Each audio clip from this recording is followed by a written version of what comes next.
राहुल गांधी विपक्ष के नेता जरूर बन गए हैं, लेकिन आज भी उन्हें सदन में क्या बोलना है, नेता विपक्ष की क्या गरिमा है, ये भी नहीं पता।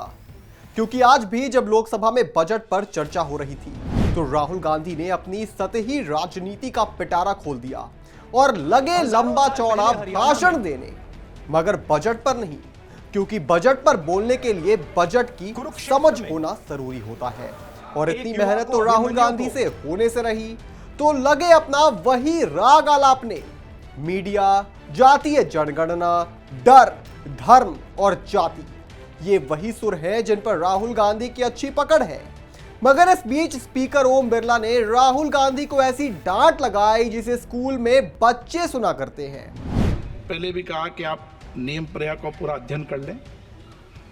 सदन की किसी भी व्यवस्था के मामले के अंदर आप प्रतिपक्ष के नेता हैं, आप मुझे चेंबर में आके मिले, कोई परेशानी हो, किसी को अलाउ नहीं किया हो, कोई बात हो तो हमें बताएं, ठीक है ना।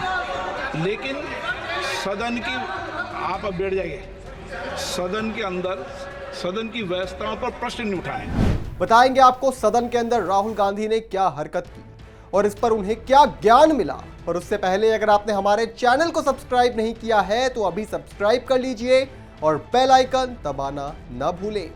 नमस्कार, मैं हूं आपके साथ स्नेह श्रेयस, आप देख रहे हैं आई ऑन भारत। दरअसल हुआ ये कि निर्मला सीतारमण के बजट पर जो उन्होंने पेश किया उस पर सदन में चर्चा हो रही थी, जिसमें राहुल गांधी ने भी हिस्सा लिया। मगर भाई, बजट पर बोलने से पहले बजट समझ में तो आना चाहिए। तो राहुल बाबा ने सदन को भटकाना शुरू कर दिया। सबसे पहले तो राहुल गांधी ने बड़ी मुश्किल से रटी रटाई स्क्रिप्ट शुरू की और पहुंच गए सीधा महाभारत काल में। और महाभारत के चक्रव्यूह का जिक्र करते हुए कहा कि देश को चक्रव्यूह में फंसाया जा रहा है। जैसे चक्रव्यूह में 6 लोग अभिमन्यु को फंसाया था, ठीक उसी तरह आज 6 लोगों ने देश को कंट्रोल करते हुए देश के युवाओं, किसानों और टैक्स पेयरों को फंसा रहे हैं। वह 6 लोगों के नाम गिनाना शुरू करते हैं। उन्होंने कहा ED, CBI, NSA head Ajit Doval. तभी सत्ता पक्ष के सांसद और शोर शराबा करने लगे। इसी बीच लोकसभा अध्यक्ष ओम बिरला ने उनको बीच में ही टोक दिया। बिरला ने संसद के अंदर नियमों का हवाला देते हुए कहा, आपने और आपके सहयोगियों ने शपथ पत्र में कहा था कि सदन में जो मौजूद नहीं है उसका नाम नहीं लेंगे, फिर ऐसा क्यों कह रहे हैं। इस पर राहुल गांधी ने कहा कि आप कहते तो मैं नाम हटा देता हूं। मतलब राहुल गांधी को अपनी ली हुई शपथ भी याद नहीं रहती, क्योंकि वह एक दिन में कितनी बार अपने शब्दों को वापस लेते हैं वो उन्हें खुद भी याद नहीं होगा। अरे भाई साहब, जब आपको अपने शब्दों को वापस ही लेना होता है तो आप ऐसी बकवास करते क्यों हैं। और आप किस चक्रव्यूह की बात कर रहे हैं, वो जिसमें जनता फंस रही है या फिर वो जिसमें आप फंस गए हैं। क्योंकि देश को तोड़कर जिस कुर्सी पर बैठने के हसीन सपने आप देख रहे हैं, जनता तो ये होने नहीं देगी। और चक्रव्यूह में तो आप ऐसे फंसे हैं कि जिन पार्टियों के बूते पर आपने इंडी गठबंधन खड़ा किया वो पार्टियां आपको भाव नहीं देती हैं। तभी तो पहुंच गए आपके सहयोगी अंबानी की शादी में खाना खाने। राहुल गांधी ने यहां डर की भी बात की और कहा कि आज मंत्री, किसान, वोटर, वर्कर सभी डरे हुए हैं।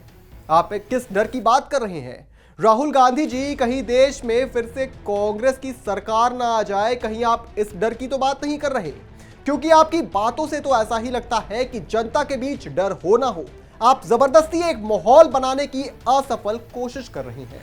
अपने भाषण के दौरान राहुल गांधी ने इस बात का भी जिक्र किया कि वो एक बार एक बढ़ई से मिले और उस बढ़ई ने राहुल गांधी से कहा कि जो टेबल मैं बनाता हूं वो जिस शोरूम में डिस्प्ले के लिए रखी जाती है वहां मैं जा भी नहीं पाता।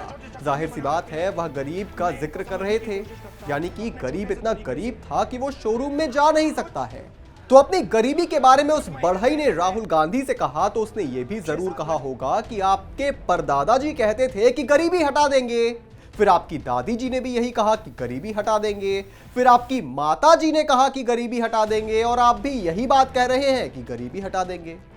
तो ऐसा तो है नहीं कि मनमोहन सिंह के राज में बढ़ई आराम से एसी कमरे में बैठकर काम करता था। इसके अलावा जो मुद्दा राहुल गांधी ने सबसे ज्यादा जोरों शोरों से उठाया वो ये था जातीय जनगणना का मुद्दा। राहुल गांधी ने कहा कि हम जातीय जनगणना इस हाउस में पास करके दिखाएंगे, मगर सवाल उठता है कि यूपीए 2 की सरकार में जब प्रधानमंत्री मनमोहन सिंह थे तो जातीय जनगणना कराने का दबाव बनाया गया था।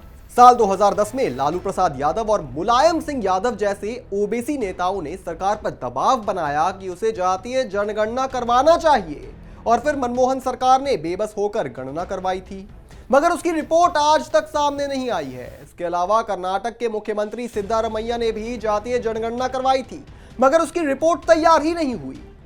तो जब कांग्रेस सरकार जातीय जनगणना करवाती है तो उसकी रिपोर्ट सामने भी नहीं आती, और ये बीजेपी से चाहते हैं कि वो जातीय जनगणना कराएं। तो क्या राहुल गांधी जानबूझकर सदन को मुद्दे से भटका रहे हैं, या फिर सिर्फ अपनी कमियों को छुपाने के लिए राहुल गांधी चाहते हैं कि उनके समझ में आने लायक बातों पर ही सदन में चर्चा हो?